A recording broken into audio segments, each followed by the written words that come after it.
Hello and welcome to the Revenue Marketing Report powered by CaliberMind. I'm your host, Kamala Thompson, and today we're continuing our DIY attribution series, and we are interviewing Andrew Sawusch, who is one of our extraordinary onboarding professionals who has seen it all. Andrew, thank you so much for joining us. Of course, thank you for having me. So let's jump right into it. We're going to talk about data hygiene best practices. When we're implementing attribution, one of our first focus points is what are all the systems we have to collect data from? Can you give us an example for people who are thinking about building it themselves, what all they should be thinking about connecting to? Yeah, I mean, the first and most important system is where you house all of your data for your accounts, your contacts, your leads, your opportunities. When we are onboarding customers, that is the first thing that we look at. We look at how the hygiene is of these records, because everything eventually rolls up to an account, whether those are the events, the campaign member responses, or that opportunity. So really it's starting with the CRM platform that you use, whether that is Salesforce, Dynamics, HubSpot, Zoho even, there's a whole bunch of these out there, but obviously some are more tried and true than others. We then start moving into where does some of this other information live. So typically there's a marketing automation platform. If you use HubSpot or some of the like-kind platforms, of course, you have all that information already within there. So it acts as that one-stop shop. But whether it's, Pardot, Marketo, we've seen a lot of different flavors, varieties of these systems that customers really try to get this information out of. And then you go into the ad platforms, you go into where some other niche platforms might be. I mean, there's so many different platforms out there. I think it's there's 40,000 different MarTech stack products that are in the market now. So I mean, it's unreal how many different platforms there are. And trying to get all this activity together so that you can make sense of it is really the starting point of the most difficult part. How does all these events, how does all this information get into one point? And I think this is becoming a little bit less true, but I have seen marketing teams that just live and breathe in their marketing automation platform, and they don't really think about pushing campaign data to their CRM. Can you give people a little bit of insight about what's different about the campaign structure, let's say between HubSpot and Salesforce, and why it's important to have it in the CRM? So say like a HubSpot-like platform, really what it's looking at is who has been part of this send list for emails, who has actually filled out a form, who has done these specific events. When you talk about the offline items, that's really where the other platforms like Salesforce come into play. Salesforce has all these different connectors that are to these marketing automation platforms. So say you had a send list in HubSpot, well, you have a connector then that goes into Salesforce, and all these individuals are added in, and then you can have all these different interactions, these clicks, form fills also added into Salesforce.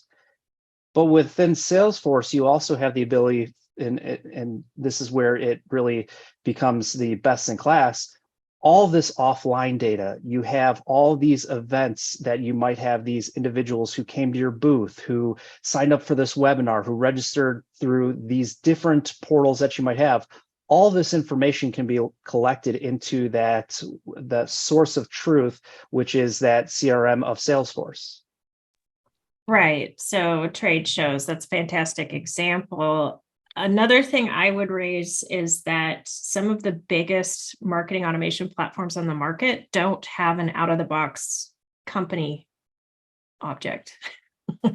Correct. Mind-blowing. Yeah, and in most situations, you'll have just two entities. You'll have an account and you'll have a person. But when we're talking about just the general individuals who show up on your sites, who who they are, you don't know their company, you don't know where they're from, those are those leads. And sometimes part of it is trying to figure out who they are, converting them. But yes, in most situations, in a very rudimentary way, you just have a list of individuals where you have their email address and their contact information, but being able to say, okay, these individuals are part of the same buying group, they're part of the same account. That's really where these best-in-class CRMs really come into play, because they can get you to that point of, okay, I have this one account that I really want to sell to, and I know I have these 5 individuals, so I can go and target each one of them or have specific tailored content to each one of them based on their role, what it is that they're really interested in doing. Yeah, love it. So when it comes to attribution, by its very nature, it's a combination of opportunity data or pipeline and bookings, and then marketing and other interactions. When marketers want to look at this data, they're thinking probably about it, most I'm generalizing, but a lot of them think about it from a campaign or campaign structure perspective. What are some of the common missteps or things people should focus on, maybe prior even to getting attribution, about campaigns that will either make their reporting easier or harder depending on how they set it up? I have seen some of the dirtiest and most ill set up campaigns. I've seen some of the best set up. There's all these different events, and really the campaigns are just the hand raises. It is those key engagements that individuals have that you really want to track. Typically within, a Salesforce or a HubSpot, a marketing automation platform, it's that you did something in terms of a marketing campaign where you are trying to get the clicks or the opens on an email campaign, that they signed up for a webinar, that they clicked on your Google ad or your LinkedIn ad. Typically, these are most of the items that we see, but we also have customers who want to go to the sales side of things, who have actually had meetings, who have actually had responses to sales outbound outreach activities. When we talk about how these are set up, typically most customers, what they'll do is they'll just use those out of the box features, the type, the cost, the name, and they won't really go further in depth in terms of all those custom fields that you can do. So we start to get to this point of, okay, how do we really report on campaigns? You can report on campaigns individually, how they are ranking against, other campaigns, but you can also say, well, say I have this initiative, this go-to-market strategy, this product solution, and I want to really group all these together. So it's a Salesforce campaign, it's a Google ad campaign, LinkedIn campaign. And I want to see how they're actually performing as a whole, as it aggregates, as well as individually compared against each other. That's where you start to get into these program campaign hierarchies in Salesforce. It's the parent ID and then the children campaigns. You get to that point where maybe it makes sense in terms of how you have it set up inside of your Salesforce, for instance. But then when you're trying to report on this, it becomes a nightmare.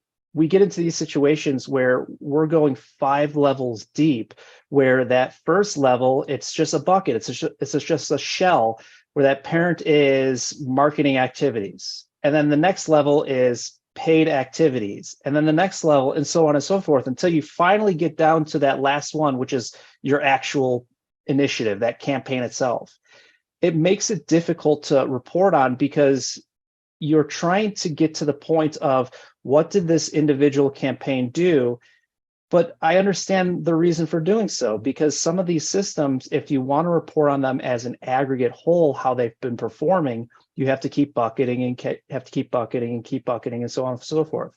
Really, those custom fields, utilizing all those availability, field availability, all of the various attributes that you can have about a campaign, that's where it comes into play. Because the reporting within, say, Salesforce, you can report on any custom field that you want to. Mm-hmm. If you're basing it based on that parent campaign or the sub parent or the sub parent and so on and so forth, yeah, you can get to that reporting, but you're not really getting to that level that you need to for attribution. Right. And I so agree with you, because that view hierarchy button that makes it easy to see the layers from the campaign itself, that same summarization does not really take place in reports. It really behooves people to keep the campaign table as flat as possible. So some use cases, let's throw some out there. Like first one that pops to my mind is business unit. Yep. That would make a great custom field with a pick list, and then you can do summary reporting really easily. Yeah, I mean, we see business unit. We also see, say region where they might have somebody in EMEA, APAC, the US, where these can all be custom fields that you're using for reporting. Also, you could have instead of it just being paid ads, you can have it where it's paid display, and you can have a custom field that actually has that vendor where whether it's Facebook, LinkedIn, Google Ads, Bing, you name it, you can get more descriptive about what you're doing just by using those custom fields. And if it's a matter of, well, anybody can fill in whatever they want to in those cases, well, you could have it as a required field. You can have it as a pick list where they have to select that specific one. And oh, by the way, say you wanted to have a campaign that is specific to your LinkedIn campaign, you can create a custom field that is vendor campaign ID, where you now have that vendor campaign system selected of LinkedIn. And then the vendor campaign ID is that specific ID coming from that ad platform of LinkedIn. So there's ways you can get more granular just by using this allowable feature of custom fields for you. And there's some automation you can put in there too, potentially. If somebody always handles a specific region who creates these campaigns, maybe you automate the region field. There is some flexibility there. So along these same lines, let's talk about the concept of virtual campaigns. I see a lot of marketers being really restricted by what their CRM does out of the box in terms of attribution and only looking at campaign data. So they're trying to shove sales activity, partner activity, all of these things into campaigns. Can you kind of explain for me the concept of a virtual campaign that you may be able to get some flexibility with in, say, a database? So typically, I mean, a virtual campaign is you don't have a campaign per se set up for it. It's not like a marketing campaign. It's these different activities that you want to aggregate together and you want to bundle together and see who actually came to this specific page on your website. Who is it that had these specific types of meetings set up with an AE? There's different ways that you can look at these events. So when we talk about campaigns, you're just talking about a very small subset of the whole grand scheme of all these various events. The virtual campaigns are trying to say, okay, well, I want to bundle these together and I want to be able to report on them in different ways. So HubSpot does a good job of this in terms of the form feature that they have. You can see who has filled out these forms. Maybe there's a specific piece of content related to it. But when you start to say, okay, who was it that touched this page? Who is it that spent time here? You can start to understand the buying habits of these individuals, exactly what they're trying to get at, or who started moving down these funnel journeys through, okay, they had this interaction with these individuals on our sales team. And you can start to get more granular about all these various events that might not necessarily have been thought about as a traditional campaign.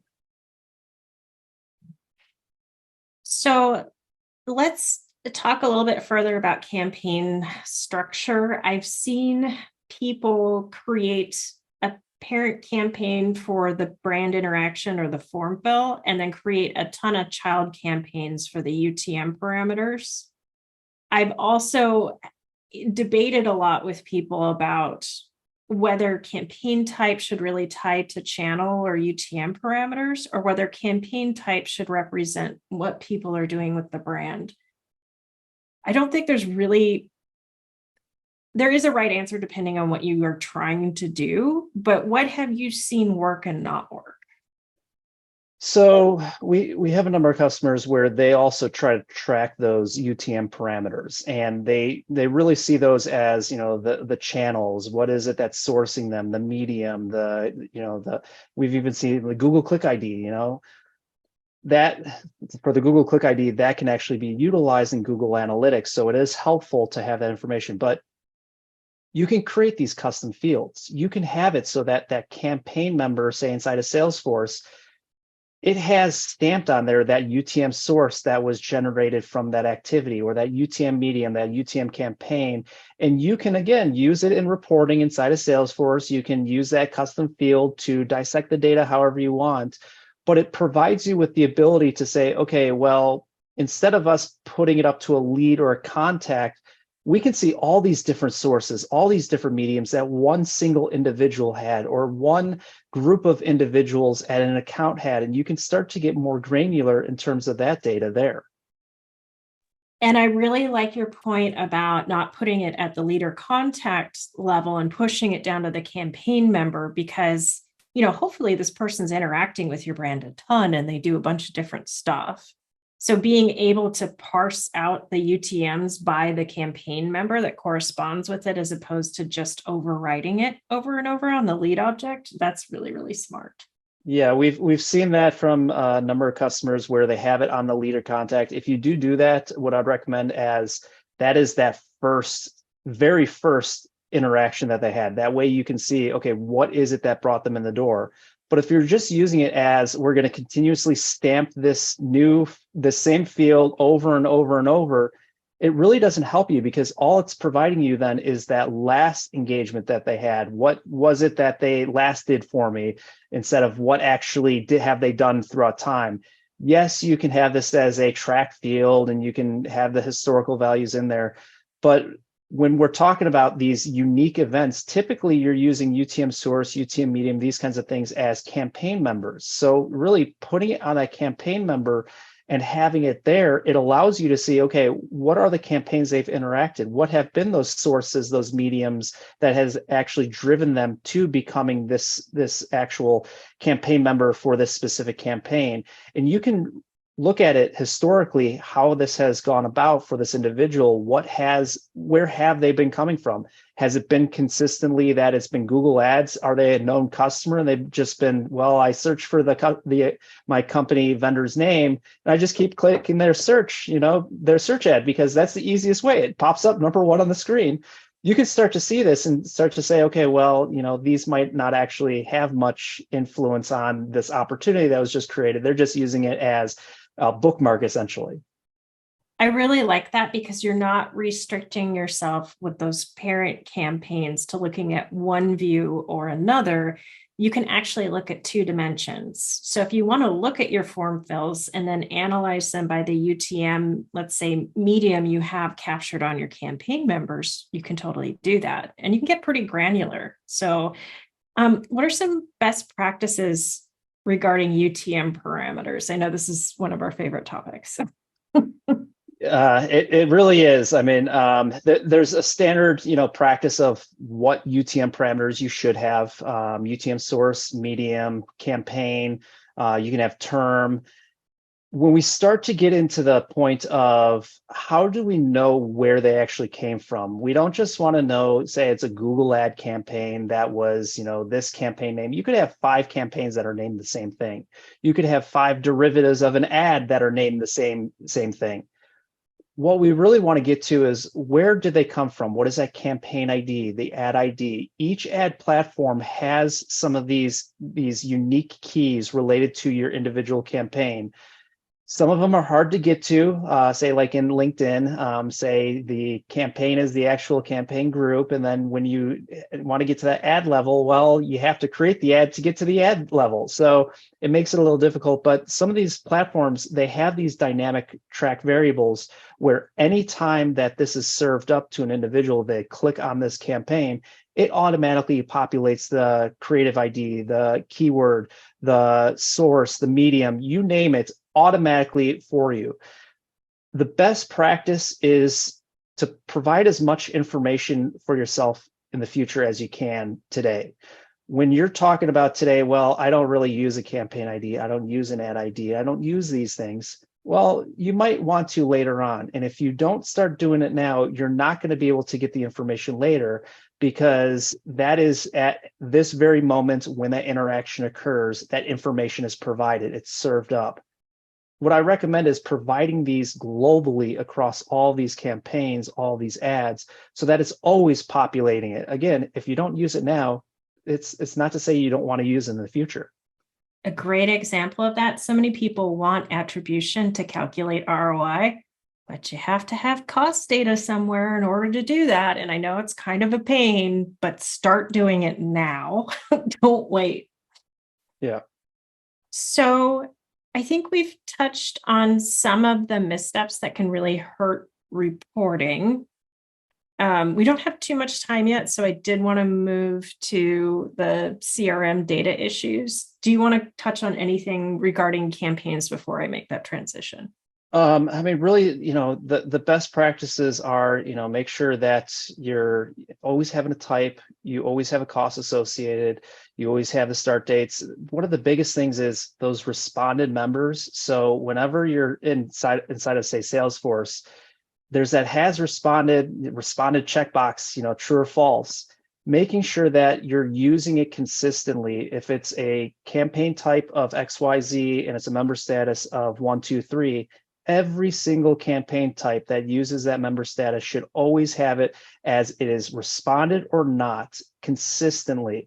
Otherwise, you get into this position where you're saying, well, I had all these, 10 responses come through, and you're going, well, that was just sent because somebody didn't set up the campaign properly. So it's not just setting up the campaign, it's also those members that are set up properly to make sure that they're consistent, you can report on consistently, and it's always going to be the same no matter which campaign you look at.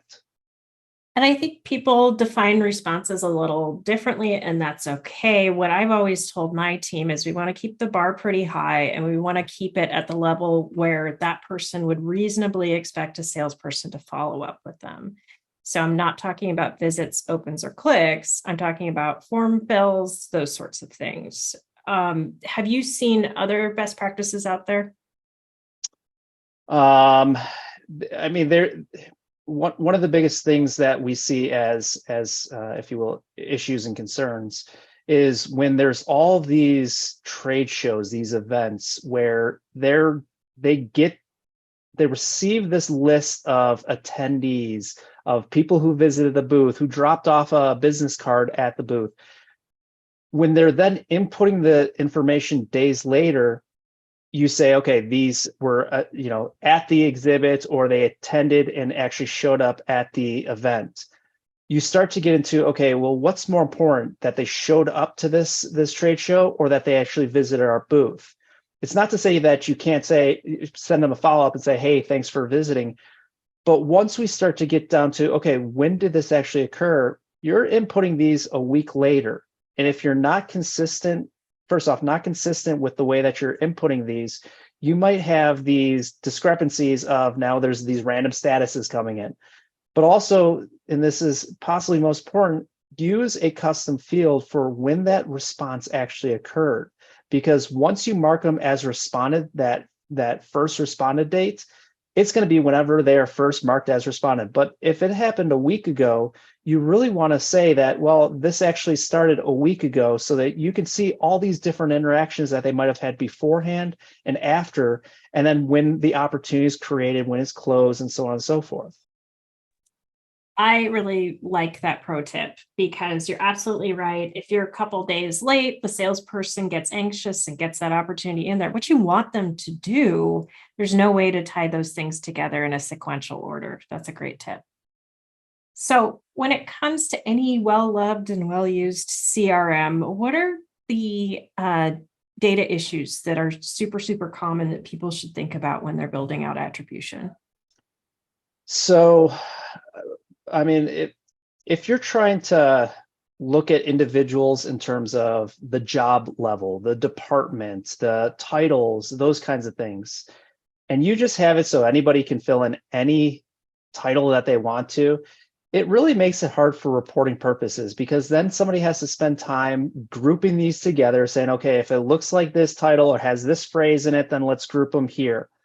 If you're talking about trying to standardize certain fields for individuals, as basically standardizing those common touches or the fields that you might have as information about the account, about the lead, about the contact, standardize those out. If it's number of employees at an account, standardize it based on the rankings that are important to you, whether that's 0 to 100, 0 to 250, 251 to 1,000, those types of things. If it's all free form that you're providing on your website, which typically that's how you will receive all your information, just have it so it's a select instead of a free form text. It might sound like something that is very, very small to do, and it might not provide all of the information, but do we really need to know that they have 400, 452 employees, or can we say that they're 251 to 500? It's going to be the same ICPs. It's going to be the same groupings and cohorts that you're looking at. That small variation there, it really doesn't matter. It just makes it harder for you to do this reporting. When we're talking about then accounts, you might have these different types. If say they are partners and you want to have them excluded for reporting, again, you can use a custom field and you can say include for reporting, exclude for reporting. You can easily use that where exclude for reporting is false, something like that. There's all these different ways that you can use your systems to benefit you later when you're trying to do this reporting. And then for attribution, it makes it easy saying, well, they're excluded for reporting. They're not going to be able to receive attribution. Any opportunities associated with this account, same thing. We're not going to include them in there. That way you don't have to worry about filtering them out. You don't have to. So some of the other things are your opportunity records. When you talk about attribution, it is based on defined timeframes. You're talking about how long before an opportunity was created, how long before the first touch, and then from opportunity creation to opportunity close. If you're sitting there in a situation where you're not closing these on time, say you're using backdated opportunities, those types of things, it really makes it difficult for attribution reporting because you don't have that defined period of time. You need to have it so that the opportunity create date is preceding the close date.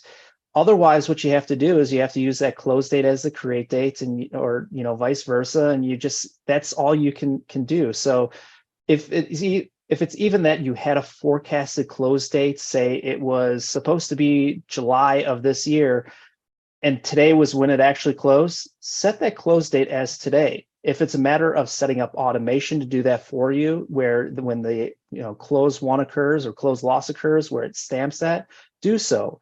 Otherwise, what you could do is you can do a custom field where it's an effective date or those kinds of things, so you can get to that true date. Because when we're talking about these events that become attribution eligible, it's event date time against opportunity date times. And you need to make sure that you're lining things up, because if you're saying, okay, what have we generated? What has actually become that opportunity towards that pipeline creation? Well, if you're saying that they were at a trade show 10 days ago, but they were just added today, and there was an opportunity created 2 days ago, you're not going to receive attribution credit for your pre-op opportunity value. It's going to now look as if it's post-op. So you really want to use all this as best as possible and start with the basics of how you traditionally have been doing things, what are the best practices out there, and figure out what makes sense for reporting later on. Again, it's not about what you currently do, it's about where you want to get to with your reporting. That's most important. And if you're not sure what your best practice reporting should look like, you should tap into your network or contact us at CaliberMind. I don't know, that's just an idea. Andrew, thank you so much for being on the podcast. Where can people find you online to network? If you'd like to, I'm on LinkedIn at Sawusch, or of course you can shoot me an email, andrew@CaliberMind.com. And thank you to those of you listening. If you like the show, rate, review, subscribe, tell 2 friends. And for more great content like this, check out CaliberMind.com.